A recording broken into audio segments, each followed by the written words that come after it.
The royal couple forced to cancel a stop on their tour of the Caribbean after protests erupted. Royal editor at the Daily Mirror, Russell Myers, joins us now live from Belize. I mean... He gets all the good jobs, doesn't he? I mean, what? Rusty, come on. Hey, what was the protest about? Well, good morning, guys. Well, the protest was about a sort of a row had developed from an Indigenous group and a charity that Prince William is actually patron of. And this Indigenous group was saying that the charity wanted to build on their land. It was further complicated by Prince William apparently wanting to land his helicopter, or the helicopter he was borrowing, on a football field. Now, the palace have said that it wasn't anything to do with them. It was sort of a miscommunication between the local government in Belize and the protesters. But it all very unsavoury before we'd even touched down, and did threaten to overshadow the tour a little bit, I think. Well, I mean, did it rattle them at all, or have they sort of managed to brush it off? Because we've seen some shots of them making chocolate and dancing with locals. Yeah, I mean, it was quite unsavoury. It's not great headlines that a local Indigenous group, people campaigning that they didn't want Prince William to come.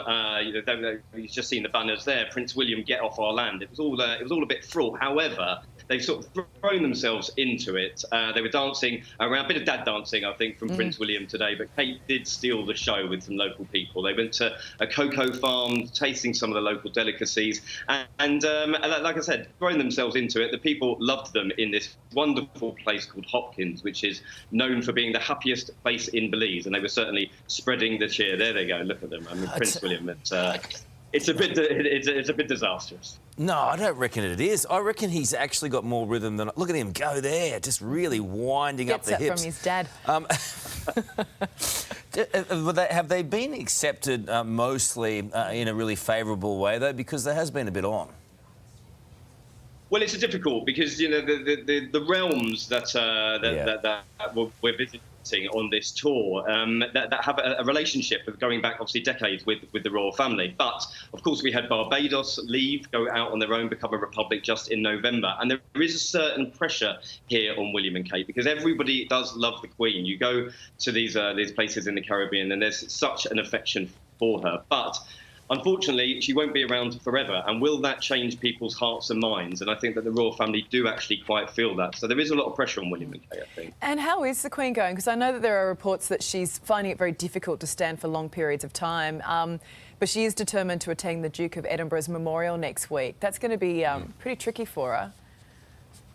Well, it is. I mean, she was forced to pull out of the Commonwealth Day service. That is one of those dates that is definitely cemented in her diary. But she's 95, she's nearly 96. We do forget about her sort of advancing years sometimes because she is so fantastic at getting out and about. However, she is suffering from those mobility issues. I think she does need to be careful, pace herself. She's been unwell in recent months, and definitely Prince Philip's memorial will be something that she will definitely want to attend. So she's doing everything she can at the moment. Prince Harry won't be there?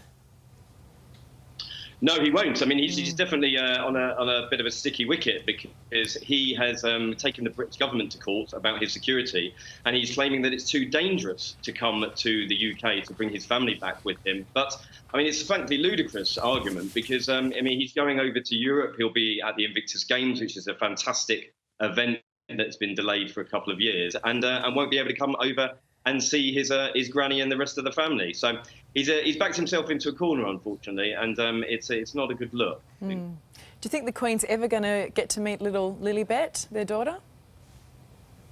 Well, definitely she would hope so. She would hope to, and the rest of the family would as well. I know Prince Charles is absolutely desperate to see his grandchildren, but as I said, Prince Harry has really put himself in a difficult position. He's saying that it's a more of a dangerous place than California, coming back to London because of this security row. But we'll just have to see, won't we? Because if he doesn't sort this business out with the Home Office and the British government, then we might not see him for a long, long time. Geez, I had a good day at the Golden Slipper on Lilibet. I picked up a couple of trifectas and everything was fantastic. Yeah. Good on you, Rusty. Thank you so much, mate. Ciao. The Duke and Duchess of Cambridge's first overseas tour since the start of the pandemic has not gone quite according to plan, with the occasion marred by locals protesting the pair's arrival. For more on this, we're joined by Nine Honey's royal reporter Natalie Oliveri. Nat, so what impact has these protests in Belize had on the tour of Kate and Will? Good morning. Well, what it meant was that at the very last minute, Kensington Palace had to scrap a planned visit to a chocolate farm and then hastily rearrange a visit to another farm the following day. So these protests were very small, I have to point out, and they were protesting the land rights. And it's all very complicated. But look, some people are angry about the colonial undertones of William and Kate's visit to the Caribbean. They are there, of course, representing the Queen for her 70th year, her Platinum Jubilee. They're on a bit of a charm offensive to the Caribbean because, as you may remember, Barbados cut ties with the Crown just in November. So look, William and Kate are there to sort of drum up support for the monarchy. Looks like it's a bit contagious though, isn't it? Well, look, yes, that's the thing. But this was very, very small. And look, the owner of that original chocolate farm said he was very disappointed that he didn't get the chance to meet with Will and Kate because he wanted to showcase his very small business to the world. And what better way to do that than with a royal visit? But look, Kensington Palace arranged a visit to another chocolate farm on Sunday. This is day 2 of their royal tour to Belize. Now, it certainly didn't deter them at all. They were grinding some cacao beans and looking at the process of making this chocolate. And Kate said her children would have been very, very jealous because they got to try some hot chocolate there too. So that was the first stop on their day 2 tour. And tell us about the dancing. Yeah, so the dancing. So these pictures certainly are jubilant scenes. This is, of course, them making the chocolate at the chocolate farm. But look, later they went to do some dancing at a cultural hub, and this was in Hopkins, and this village is described as the happiest village in Belize. Now, funny enough, Prince William got onto the dance floor and he was the one that was sort of applauded for having all the moves, and the locals are saying he was shaking his hips like no one's business. Having a go, isn't he? Yeah. Dad hips. And one woman said it was her absolute dream to dance with Prince William. So that's Sweet. really, really sweet there. And it was nice to see them. Kate wearing a beautiful dress, $800, Sylvia. It's sold out. Of course. The colours of the Belize flag. So really nice to see her looking very cash cool. as well. Yeah, she always does that, pays tribute to her host nation with colours or jewellery. So. That's great.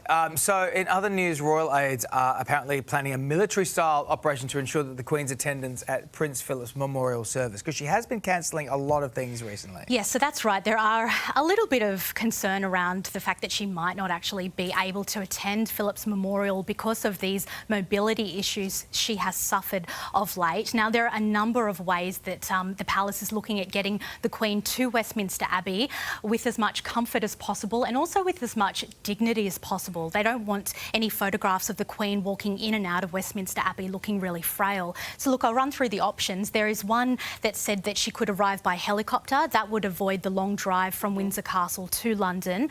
Another is having the Queen break with convention and arrive first at the Abbey and be seated before all the other guests. Now, of course, the Queen normally arrives last. Now, another option, and this one I think is quite extreme, to have privacy screens erected at the entrance to the Abbey. And this will, of course, shield the Queen from photographers waiting outside, seeing her walk in and out. Now, the last time she was at the Abbey was in October. She was using a walking stick. And look, the palace is a little concerned about seeing her looking very frail. There was a very famous She's 95, photograph. right? Yeah, but look, there was a very famous photograph of her sister, Princess Margaret, looking incredibly frail in a wheelchair just in the months before her death. They want to avoid this. And the palace has ruled out the Queen using a wheelchair for this service. And look, it's important for the Queen to be there. It's her husband's memorial. There are a number of royals from across Europe attending this event. The King and Queen of Spain, Norway, the Netherlands, Denmark. So it's a really huge event because only 30 people were allowed at his funeral in April last year. Interesting. Nat, thank you for the update. Thank you. G'day, it's Ali. And Karl. Thanks for watching the Today YouTube channel. Subscribe now for brand new videos every day and exclusive bonus clips. Ali, say please. Please? Why? Please. I don't know.